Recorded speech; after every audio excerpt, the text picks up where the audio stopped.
Hello, everybody. Aloha.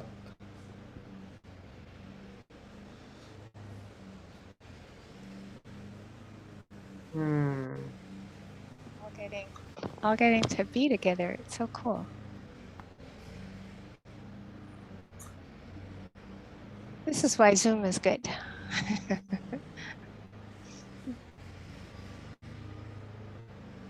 Hope you're all well in whatever shape we're all in.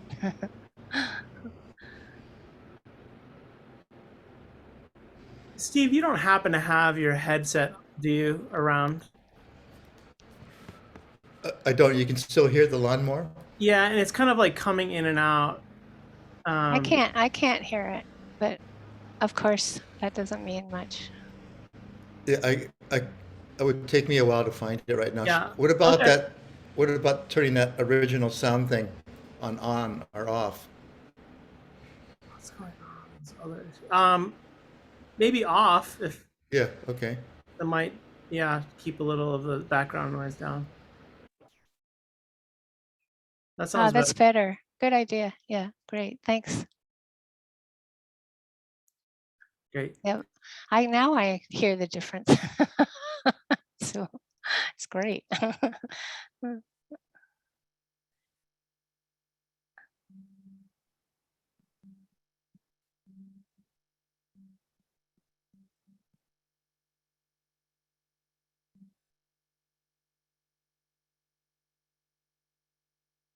Did we lose Doreen? I guess we did.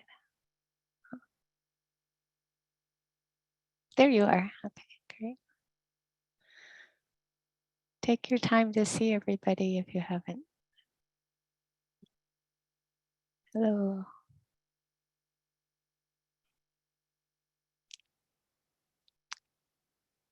Wow.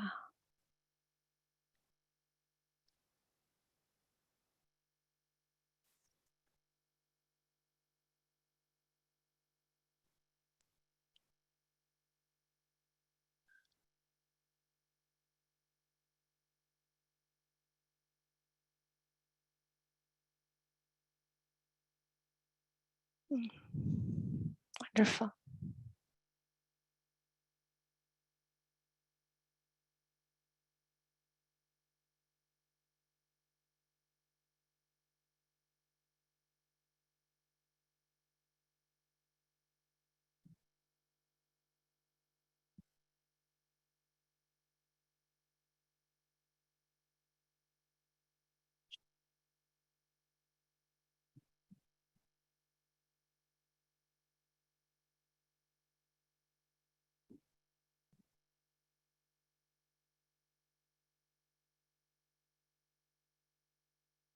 If you're not already feeling your body posture, remembering to feel it, sense it from within the body.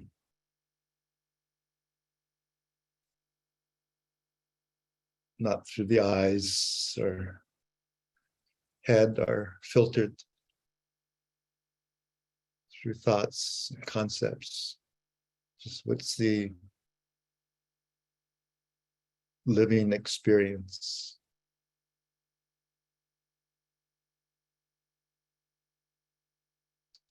of sitting or lying or standing.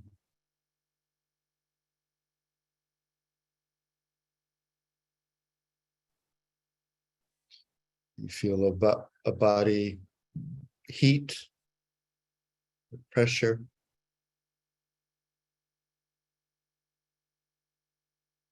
pulsing, vibrating.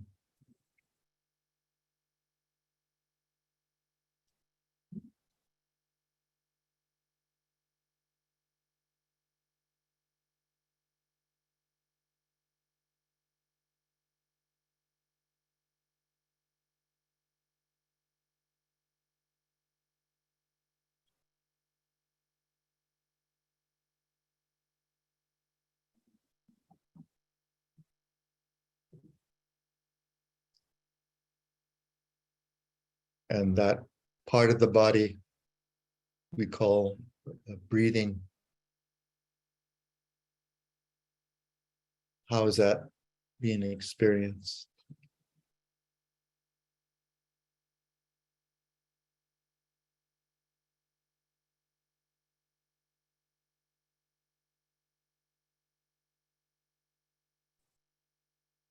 And can we distinguish between a full in-breath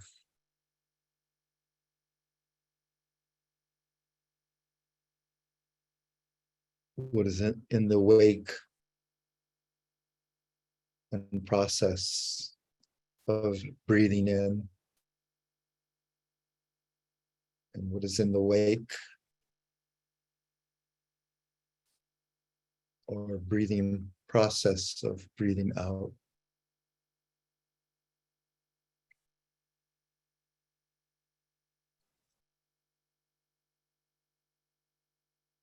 Being aware of the breathing process,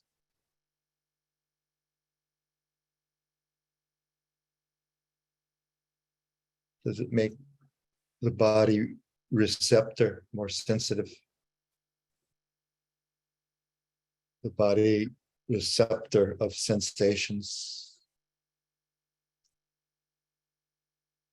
the variation on texture, temperature, pressure, movement, oscillation.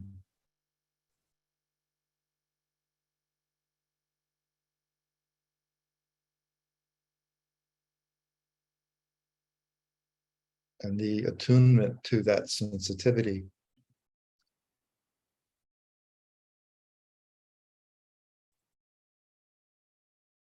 is that experience more embodying for you?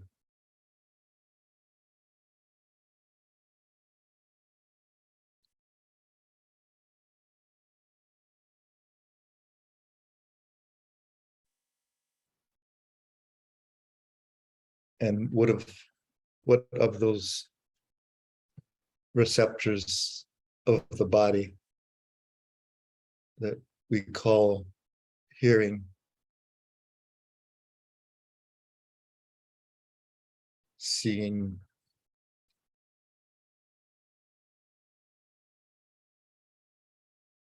smelling,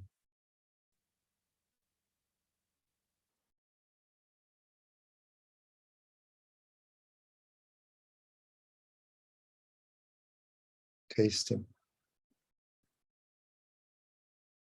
and that part of the body where we experience mental formations,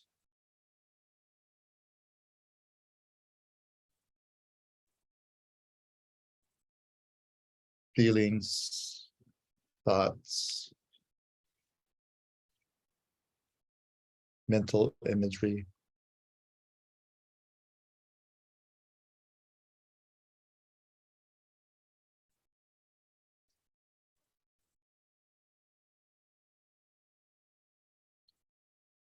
Does being aware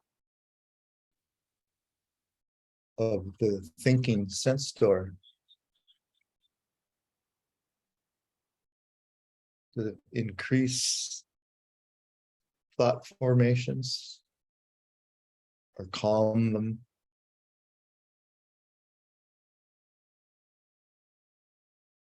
Sometimes one, sometimes the other, sometimes they seem more amplified. At other times, being aware of the thinking sense store, notice more of a tranquility.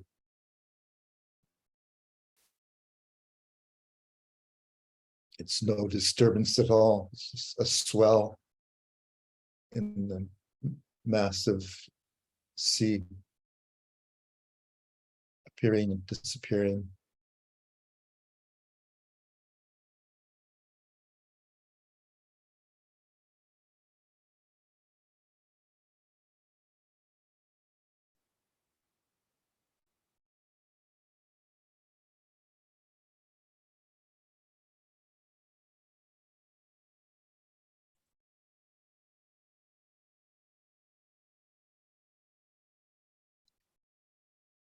And if we do begin to feel a calm, relaxing sensation from observing these senses,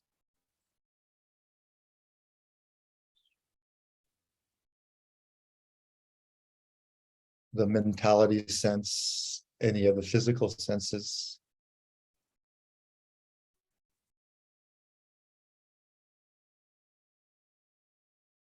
if the awareness stays with them, does that relaxation and calm increase and deepen?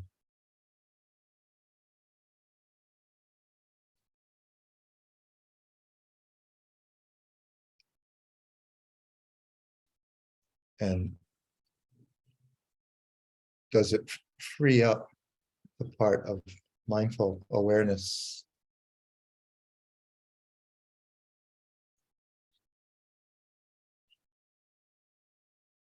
just to be aware of the symphony of phenomena, to itself be a symphony of awareness that's present with any phenomena, strong or medium, light, intensified,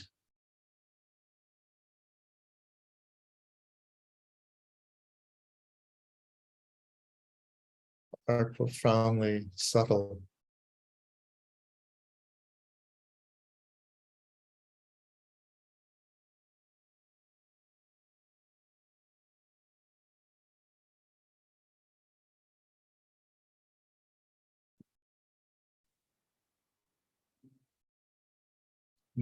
Do you notice an increase of a sense of connection with all the senses, a unified sense of the physical senses,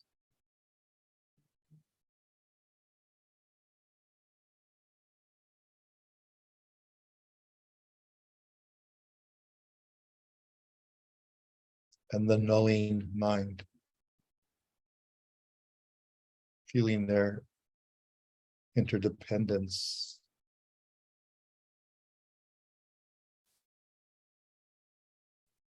And that if one sense base is really calm, how it can influence the rest of the sense bases.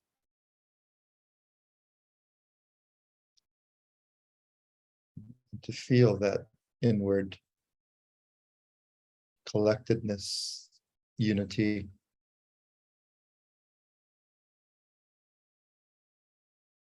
and how that takes us deeper into the present, deeper into stability, balance.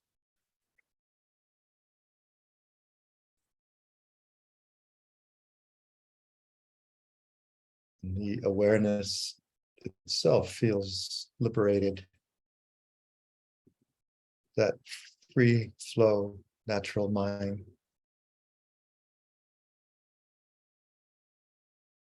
Doesn't require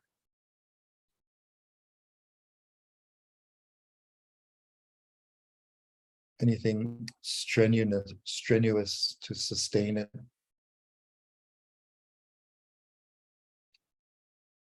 It's self-sustaining, self-preserving, self-conserving.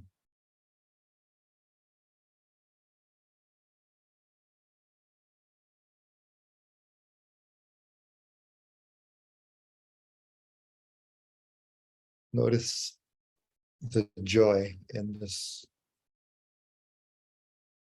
free flow natural mind, in this unification of body and mind, the strength of collectedness.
mostly, can you hear me okay?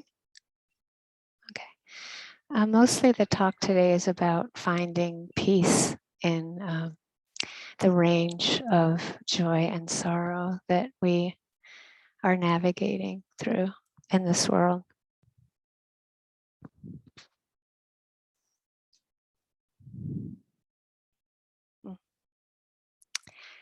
I live in the desert in Hawaii. I think some people who haven't been in Hawaii don't always know there's a wet and a dry side. And I live in a very, very extremely dry part of the island that I'm on, the Big Island.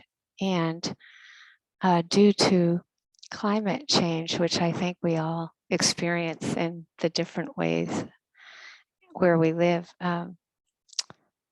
there has been a very long, extreme, severe drought happening. And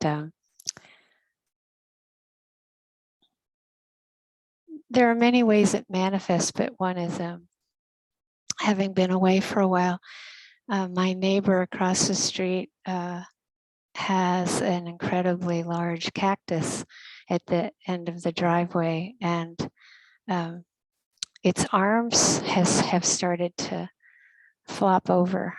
Like it's really odd looking, and she's away, so we've been watering it a little bit. And if you know the plant bougainvillea, it's been irrigated in my yard, but it's died. Like even irrigated plants have been dying. It's really intense to just kind of go out in the yard and cheer everybody on. Just, you can do it. You can hold on. And last night it rained, and it wasn't predicted, but I could almost cry. Like it was so moving. The sound of it, just the sound of it, you could feel it coming, and it was loud, and it lasted for a while. And I think that there's a way that you can experience sometimes with the elements living, all of us with the earth, air, fire, and water, when there's an imbalance and you feel how important water is. In Hawaii, it's called the water of life. It's so considered so important. Then rain is considered a blessing, a deep blessing. You just feel how we're all so dependent on these elements. And what was so interesting is right after that feeling of kind of listening, receiving it, receiving the blessing of it, I saw right where I had been, I had gotten up and I kind of doing a rain dance, a grateful rain dance, but there was this very long centipede, really long centipede that was right by where I had just been, and I'm highly allergic to them. I'm a highly allergic type, but they can kill me if I get bitten by one. And it was just like the juxtaposition of such joy close to such mortality was such a powerful experience. And it reminded me of an experience I had when I was young. And I just want to say, with the centipedes, it's really easy to catch them with tongs and put them out. So it's more just like that feeling that if I didn't see it, I've had that experience where I don't see one and I get bitten. But so that it was kind of like this experience where I'm also sharing that there was a blessing on seeing it and being able to put it outside, and with that closeness to mortality, so powerful. And that experience when I was younger, my last 2 years of high school, I lived alone, and I went to college, in the city of Springfield, Massachusetts. And I didn't, in those years, which was my freshman year was 1969, if you were in a dorm, if you were female, you were, you had to be in the dorm by, I think it was like 8 o'clock, like at night, like it was crazy. And I had lived alone for 2 years, so I found it incredibly restrictive. And it wasn't like I wanted to go out. It was much more that I didn't like that feeling of being imprisoned. And I didn't adjust to dorm life really very much at all. And I started having a discipline. I developed this discipline of watching every sunrise and sunset for that year. But it started early. It was like my antidote to this feeling of being trapped. I really started wanting to see every sunrise and sunset. And I'm sharing this story at a time when it was the beginning of appreciating the joy of being in the dark and then noticing the sun come and being able to see things. And I was standing in a place, this was a very large dorm for men. And a side note is that I had a professor that had put in this beautiful garden underneath this dorm. And he was one of the first ecologists in the state. He was very well trained as a naturalist. He was a Quaker. He had a huge influence on me. I didn't know him that well yet, but he took such care with anything alive, and he had this beautiful garden. And so I was standing at this garden, appreciating that so much, looking out at the sunrise, and I was so happy. And I felt like that lack of restriction, right? It's this opposite of being stuck in the dorm, but like I felt like I had figured out how to feel free, liberated.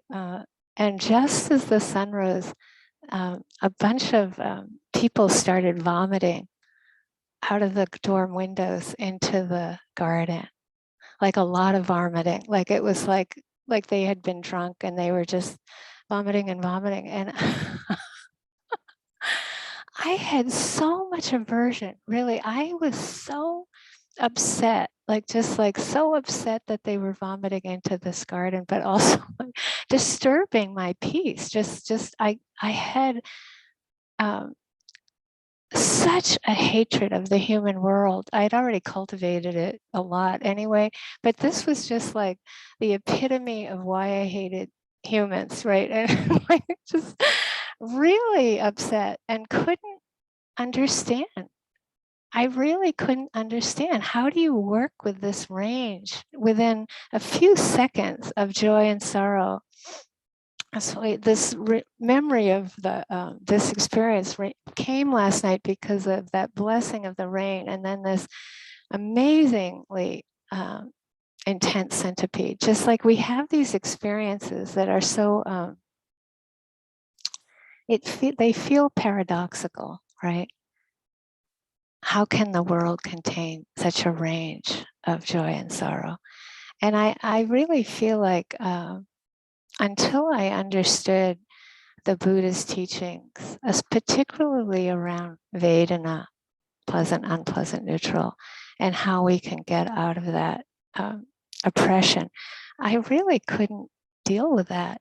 Like kind of especially like a peak experience and then the vomiting, right? This like how do you hold that with peace? How do you find peace with that?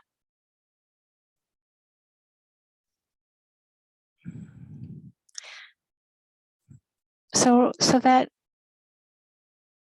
the 4 foundations of mindfulness are so important, and Steve's instructions covered the flow of being with the 4 foundations, but for now I'm emphasizing the Vedana aspect of it, and that we're born into this stream of change at the 6 sense doors. So it's kind of like also carrying forward from last week around how do you describe these moment to moment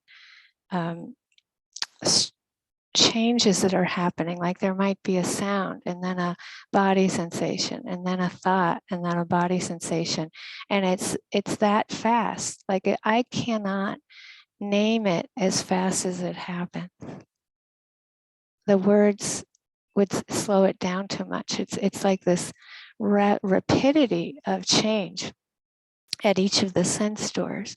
But also what's so hard for us to grasp is that with each moment of consciousness, of seeing or smelling or tasting or touching or thinking, that with each moment of knowing, there is a pleasant, unpleasant, neutral feeling, mental feeling. It's called Vedana, pleasant, unpleasant, neutral. And that is also happening simultaneously. So if there's a sound, simultaneously that sound is pleasant, unpleasant, neutral, and it's gone. It's momentary. And then there might be a thought, and that might be pleasant, unpleasant, neutral simultaneously. It's not even the next mind moment. And when you kind of can just even take that in, I know when I started to just start to kind of grasp that anicca, the impermanence, that basic truth of existence, and then how that relates to dukkha, the second characteristic of experience, that the truth of it, the truth of that change, and then the truth of the unreliability of experience. And then the anatta, that it's not personal, that it's like not controllable. If you could control it, you would, but you can't. It's so fast. And the best way to check that out is just with thought. It's just they're too fast, but the body sensations, the sounds, the smells, the taste, it's so fast. So we're born into this world of, it's called a stream, but it's a very fast flowing stream. And I think that there can either be a flow of inflexibility with this change, or a flow of flexibility with this change. And the mindfulness practice, the wisdom practice, but also with the support of the Brahma Viharas, gives us a chance for us to be able to be with this change, to navigate it, like I described, from going from the blessing of the rain to the centipede, or like the beautiful sunrise to the vomiting, that like that flow of change.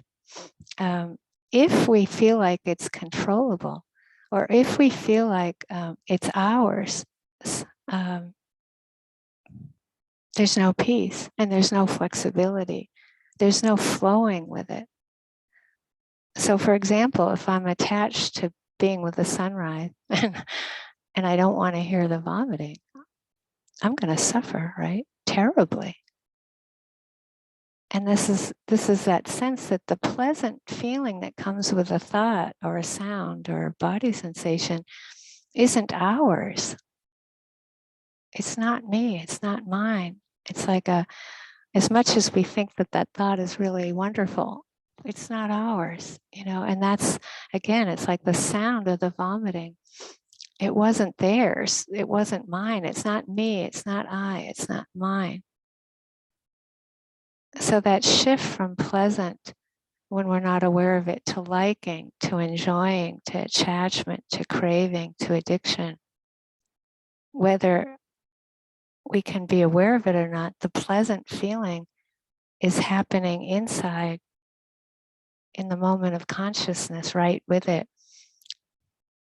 And it's not ours. It's not personal.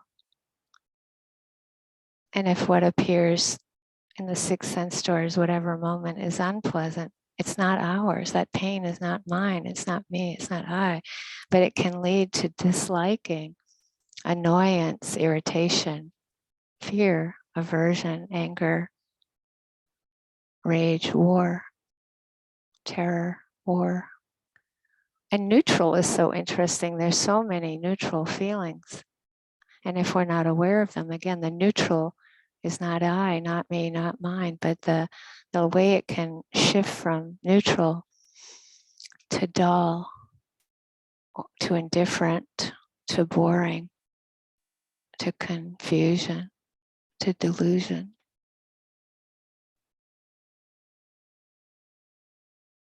So of course the Buddha taught, we all know this, that this chain of oppression, this being oppressed by pleasant, unpleasant, neutral, can be caught any moment. We can see it very clearly and not buy into it, not take it as me, I, or mine. So I think that there's that great saying from I think it's the 5th Zen patriarch, the great way is easy. So again, there's this sense of being able to navigate with this flow of change. The great way is easy for those who cease to cherish their preferences. And I think that translation is so critical, that this is an incredible translation. Ceasing to cherish the preference, not thinking, well, that we shouldn't have them. I had a preference for those people not to be vomiting into my favorite professor's garden, right? Of course I had a preference for that. So it's like we have to see that, of course, I have a preference that the centipede lives outside, for example. Of course we'll have these preferences, but the cherishing of them is where we suffer. The attachment to them is where we suffer. So to kind of bring that back to the flexibility or inflexibility, what we're learning with the mindfulness practice is that we can start again anytime in that series of liking, right? Pleasant liking, holding on, wanting things to be like we want them to be, trying to control. At any point, we can wake up and not buy into that. Just say, oh, ha, ha, ha, of course I have a preference for this not being the way it is, or wanting it to be like I want, So there's this difference between not cherishing a preference and being inflexible. So the mindfulness is that soft readiness, that readiness for the change. And that's so hard to keep remembering, that this is not about getting what we want or getting rid of what we don't want, but it's really about being ready for anything to happen, because we're born into this stream of change. That's how it is. So soft readiness versus hard inflexibility, that we develop that capacity, that potential for any moment to be free. It's possible.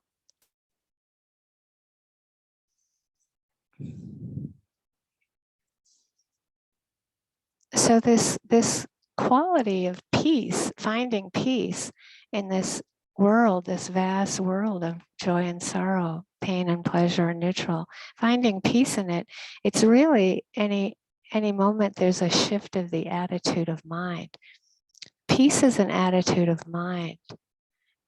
And we have to see that if there's wanting or not wanting, that isn't peace, right? You can learn to be peaceful with that. So, for example, if there's anxiety or dread or shame or uncertainty, uneasiness or happiness, joy, right? Compassion, sadness, all these, the range of experience, we can have peace with all of it. We can find peace with all of it. And it's why it's called practice, because we might be all right with sadness, but maybe not with anger, for example. There's so many different examples of that. But actually, what you move toward is more and more flexibility.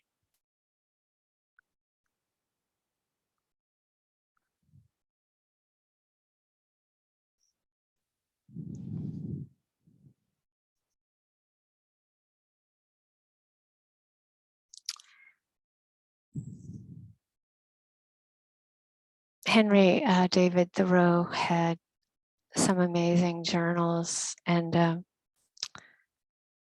someone put together a book of his journals about wildflowers.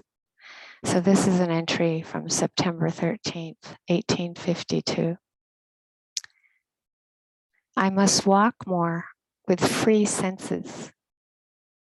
It is as bad to study stars and clouds as flowers and stones.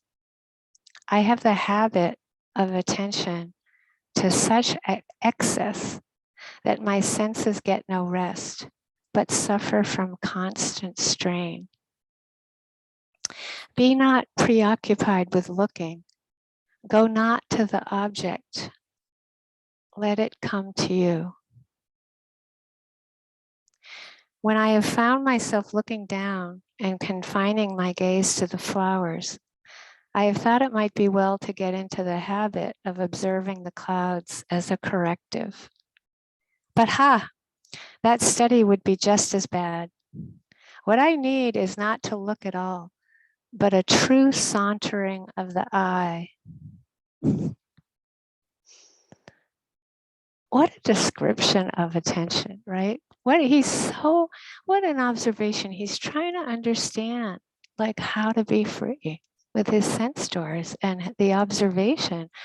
And he's seeing like how he's describing an excess of attention. I wouldn't necessarily call it an excess of attention, but that he's trying to understand it and describing it so well. And to say, I'm getting to, there's too much striving, there's too much straining. I need to shift this. So he tried to go to the clouds, but that didn't do it. But then he realized, let the object come to himself, right? Let the object come to him. So he was trying to shift out of that striving and strain. And I think it's such a beautiful description of how to explore the sense door of seeing. This could be the sense door of hearing or thinking or body sensations, right? Touching or any smelling, but this is seeing. And I think that for us modern educated people, our sense of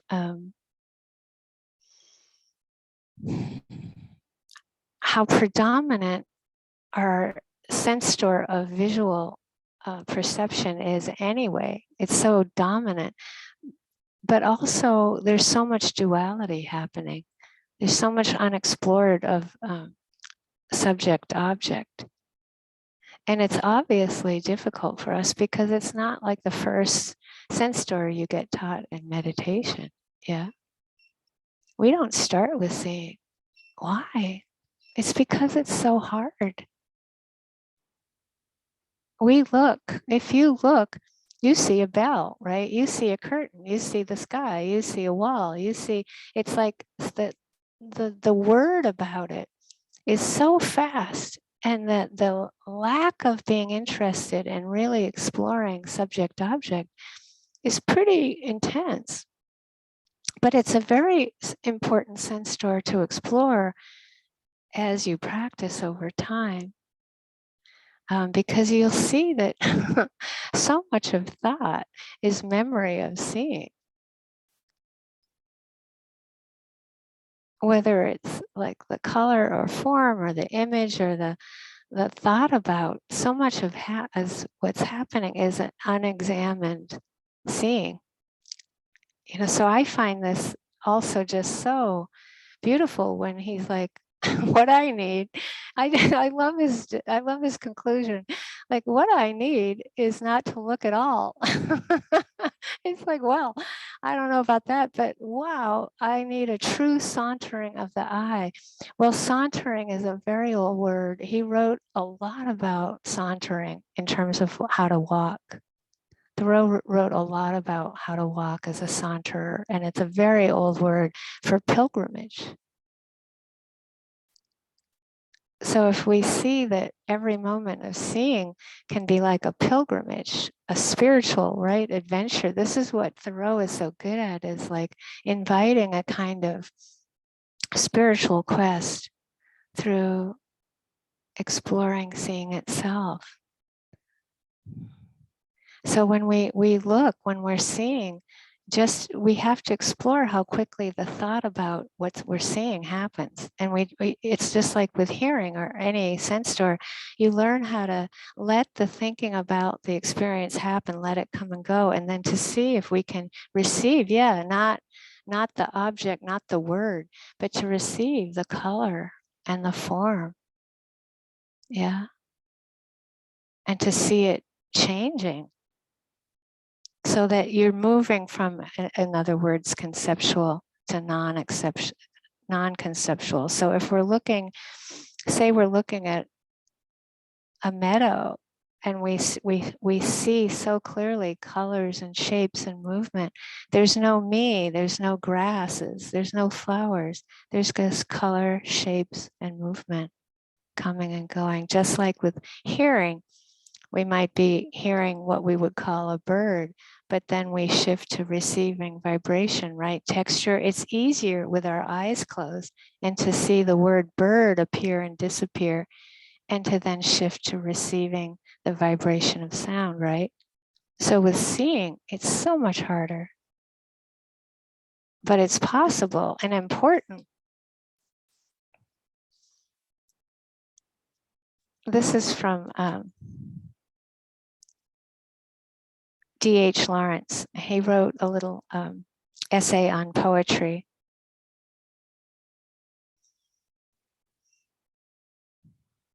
There's another kind of poetry, the poetry of that which is at hand, the immediate present. In the immediate present, there is no perfection, no consummation. There is nothing finished. The strands are all flying, quivering, intermingling into the web. The waters are shaking the moon. There is no round, consummate moon on the face of running water, nor on the face of the unfinished tide. Life, the ever-present, knows no finality, no finished crystallization. The perfect rose is only a running flame, emerging and flowing off, and never in any sense at rest, static or finished. Herein lies its transcendent loveliness. I think that's so beautiful, a description of anicca, of life, impermanence, of any, you could use that for any description of any sense door, or like the practice we're teaching, the Vipassana, which is at times being able to be with this moment to moment change at the 6 sense doors.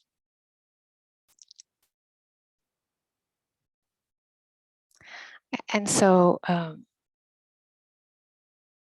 the reminder of why it's difficult, which is that it would be hard enough to just be with that flow of hearing, seeing, smelling, tasting, touching, thinking, and emotions, right? But also that there's simultaneously a pleasant, unpleasant, neutral feeling with each of the 6 sense doors changing.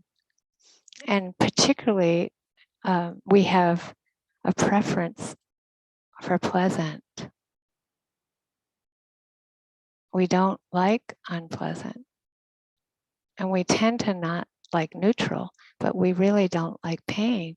And so it's very easy to see from that perspective why it's hard to navigate the human world in this range of joy and sorrow. It's hard enough for us to be with our own reactions, right, to the change from pleasure to pain or to neutral, or our reaction to anicca, dukkha, anatta. And that sense of like when we're not protected because we're disconnected from change. We're disconnected from the unreliability of experience. We're disconnected from the uncontrollability of experience. And we tend to think that it's our fault.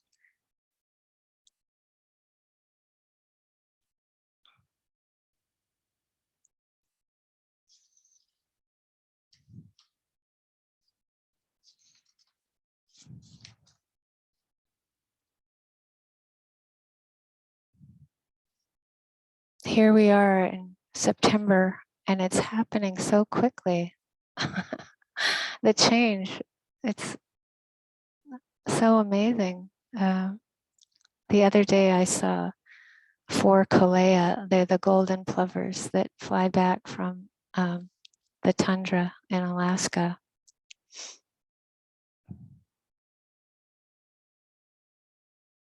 And whenever I see them, they leave around April, when I know they're coming back from the Arctic tundra, and it's 3,000 miles. They fly back 3,000 miles, and they look so tired. They look so thin and so hungry that their feathers don't even look preened. You know, they look so, they've been through a big ordeal. And I read today, I need to look into it more, but the juveniles come back in October, but the adults are coming back now through late August, September. And 80% of the juveniles die. They don't make it. I didn't realize that. That's how hard it is. It's so we have this turning of the seasons. You know I just noticed the sun is setting a half hour early before I kind of even got it. Like it's suddenly 30 minutes have gone by between the last time I saw the sunset and now. Like that's a lot of minutes. That's like a half hour, and it's just like, how do we relate to this? Like there's this continuity of these ancient rhythms that are so powerful. And so we have these changing seasons, of spring, summer, fall, autumn, winter, but also like in a day, there's the changing ways the day changes from day to night. And then within our own lifetime, from being born to being an adult to being an old being, it's like there's so much change just within ourselves and those we are close to.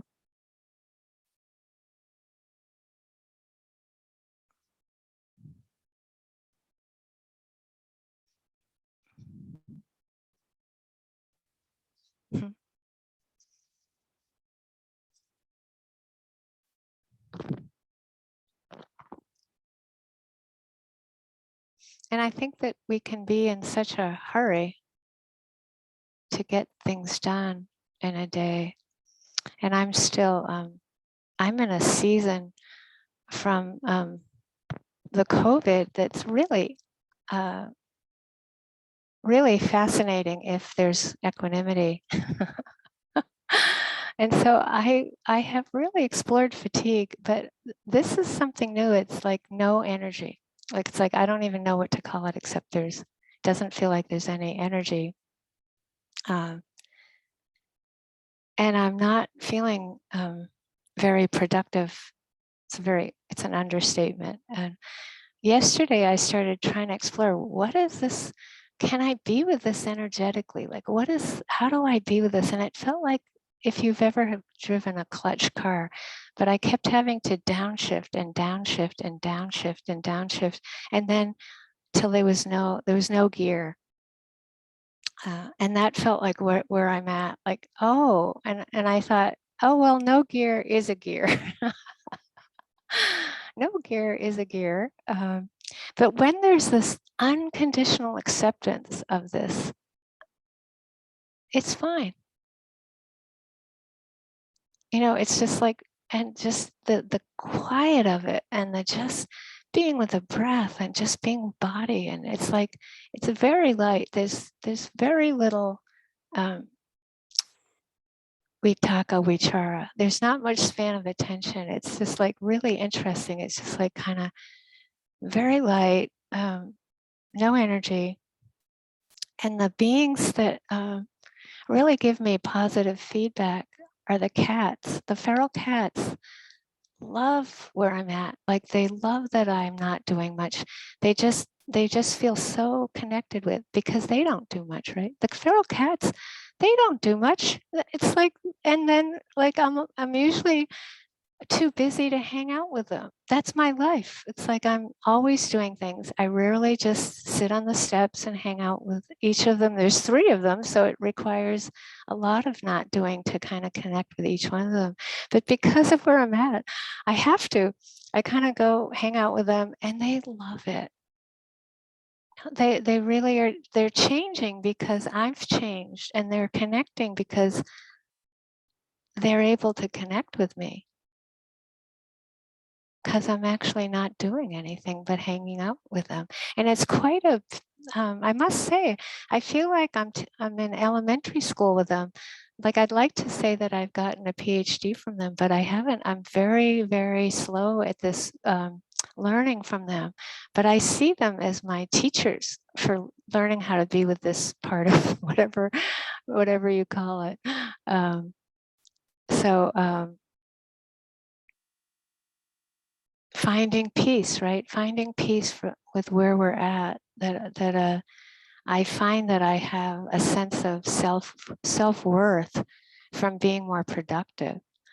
So I'll see myself feeling like, oh, I should do blah blah blah blah blah, or I am getting quite behind in things, but oh well, right? So, but I just wanted to share that sense of like, in the course of our days, in terms of what I'm describing about the navigating the range of joy and sorrow, navigating wherever we are, so much of it is just that we're cherishing a preference and we're suffering.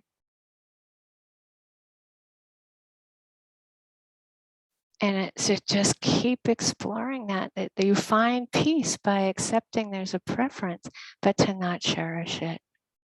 Accepting there's a preference, but not cherishing it.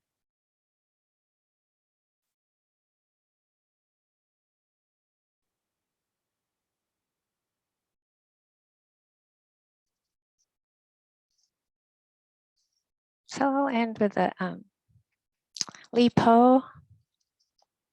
He lived from 701 to 762 during the Tang Dynasty.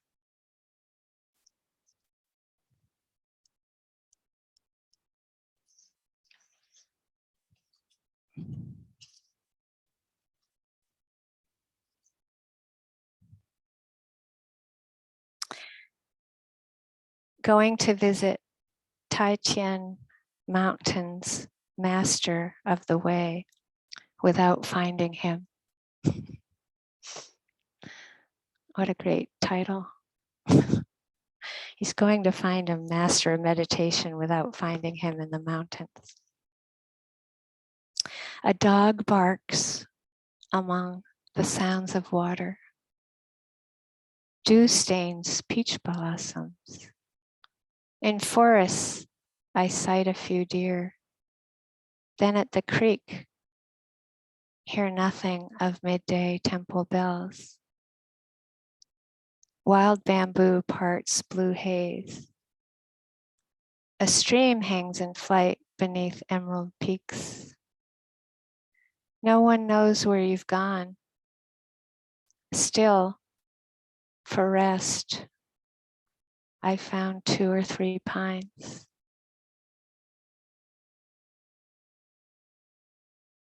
It's very, very empty. A dog barks among the sounds of water.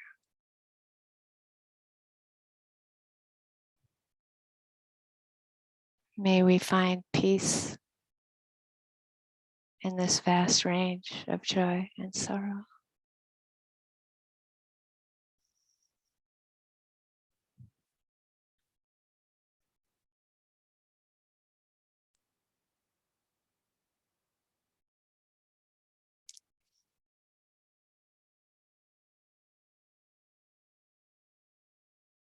Any questions?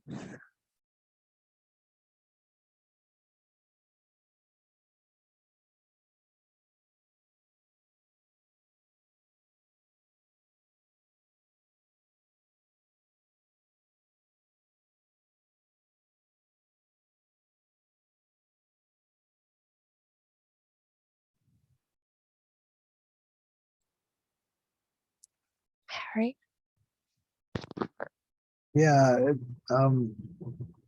that range of joy and sorrow, it took me back to when I was living and traveling in my van. I was up in northern Alberta and Vancouver Island and Zabriskie Point. I was all over the place.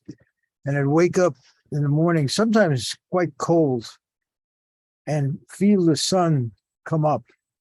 Just the first little glimpse of light, and I could feel the heat and just feel that transition into, I mean, I saw what, I mean, it wasn't an equanimous thing. I was certainly clinging to having the sun come back, but that sense of that transition, that it's just, well, it happens all the time. But yeah, that's it just, for some reason, it just reminded me of that, and reminded me of just the experience of that transition every morning,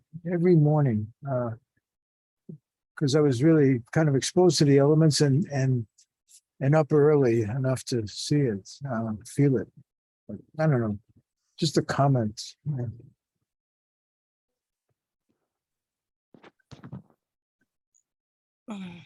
It's a joyful time of day. We're very lucky if we get to be with it. It's important.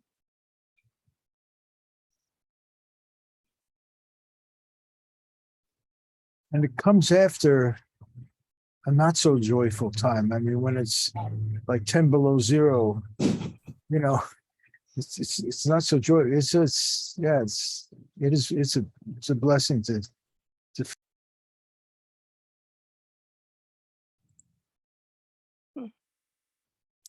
I think I've been reading some Thoreau again, if you can tell, but it's like he talks so much about this aspect of nature that that he said that he learned a serene confidence, like a serene confidence in nature, in that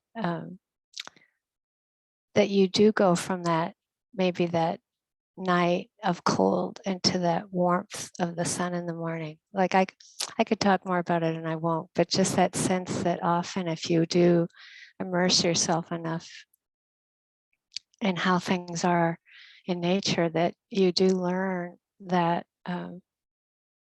patience. You learn the patience of going through that, the pain and the pleasure, and the confidence that you can get, a serene confidence that you can get through it.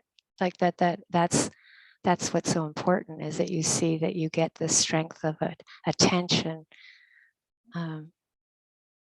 from putting yourself into it. Yeah. Serene confidence. I think that's a beautiful description.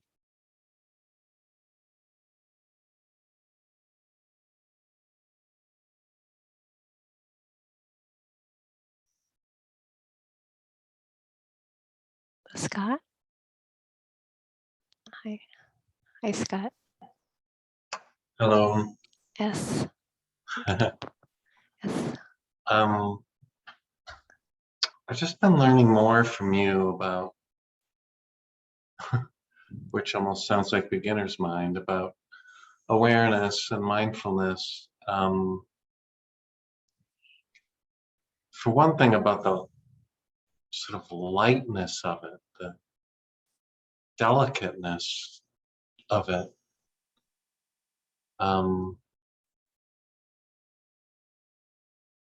I think I'd always thought of it as having more effort, or somehow effort being a part of it, but effort's separate. And also of this, there was something you said about awareness or mindfulness being like, almost like ready for the next thing to happen, and not knowing what that's going to be. I was just wondering if you could say a little more about kind of that quality of it.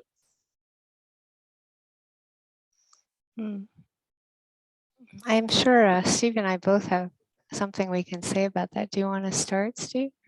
Or maybe, you know how you talk about being on the lip of the waterfall? Yeah, maybe. Yeah. Well, I think Scott's referring to the term you use from Suzuki Roshi of soft readiness. So why don't you start with Yeah, that? I'll start. Okay. Thanks, Scott. I think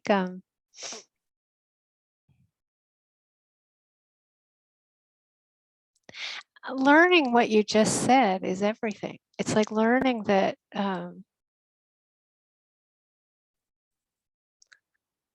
just being ready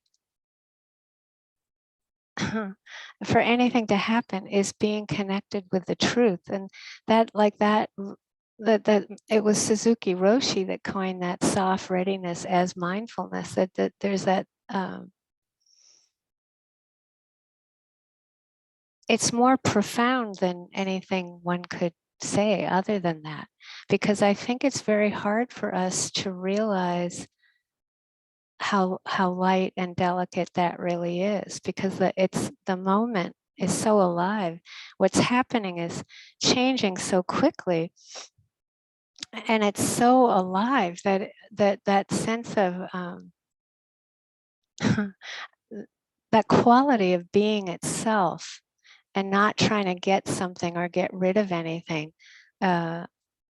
because actually it's moving too fast to even have that happen, right? Like we think we can grab on, we think we can push away, but actually that's like, it creates a stuckness that is that hard inflexibility. So I think no matter how mindful we are, anything can happen. And that's what's hard to bear, because it's so vulnerable. It's so vulnerable, but it's so alive and so true. So to be protected by the awareness of anything can happen is the most protected.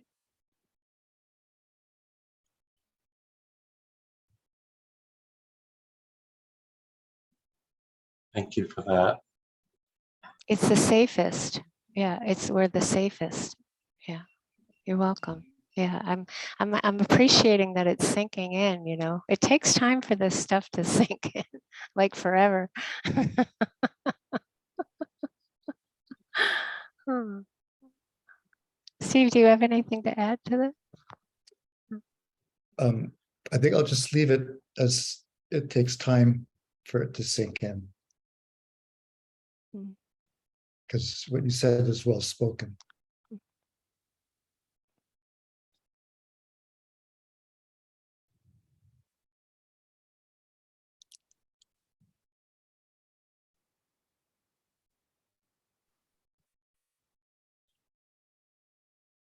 Well, I do like that metaphor you often use as being like that at a waterfall, like when the river is coming and the water is going over just about to go over. That's like another metaphor for this quality of feeling. Yeah, it's like living there. It's very powerful.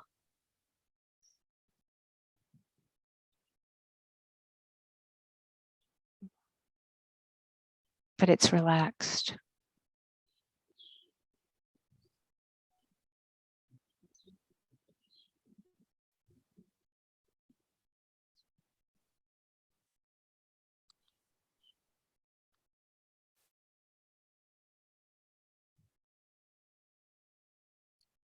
The metaphor of being, abiding in the awareness of the lip of the waterfall, aware of what's coming upstream, and aware of that it's all falling over. We don't want to make the mistake of the sense of remaining at the lip of the waterfall, because the lip of the waterfall is also immediately falling over into nothingness.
I think I'll just add, Scott, since you mentioned that sense of it, remembering that what Thoreau said about like that strain, that straining versus, hey, he was trying to find another way. Yeah. And I think that what takes time is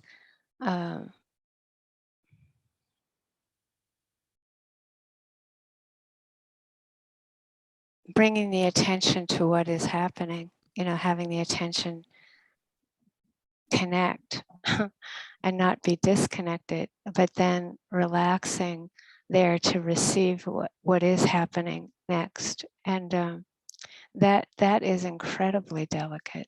So I'm just reinforcing what you said, that it's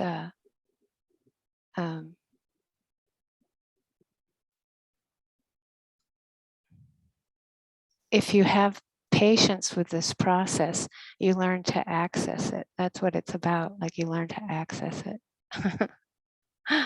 But you can't make it happen.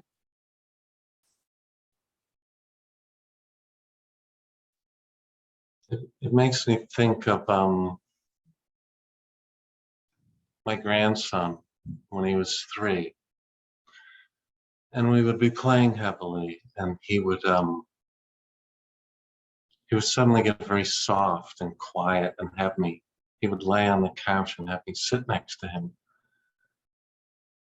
And he wanted me to be so still, so soft next to him.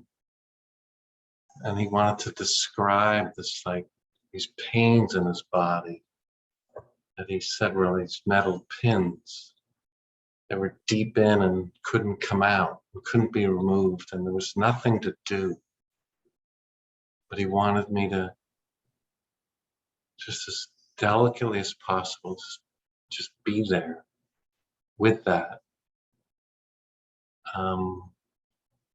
And sadly, he has this birth defect where his lymph nodes grow tumors.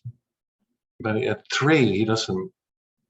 But somehow he had a felt sense, not only of that, but how to teach me how to be with it. Like, it's just most incredible. So I thought of this, of like that, just that tender, right at that lip there, something so profound, like just being right. And like, I think just like you just said, of not knowing what was going to happen next, like this. Mm-hmm. It's beautiful. Yeah, it's a great description. But by the way, the tumors are benign. Just so you know. That's great to hear. Thanks for telling. Thank you. Yeah, well, they're problematic, but Yeah, I see. not, yeah, fatal. Yeah, boy. He has an extraordinary awareness for his age. Oop. Hey, where'd I go? Oh.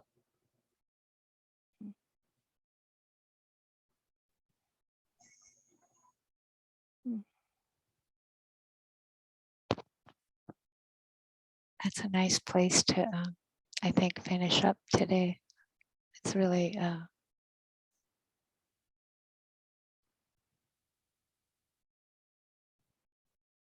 profound. Yeah.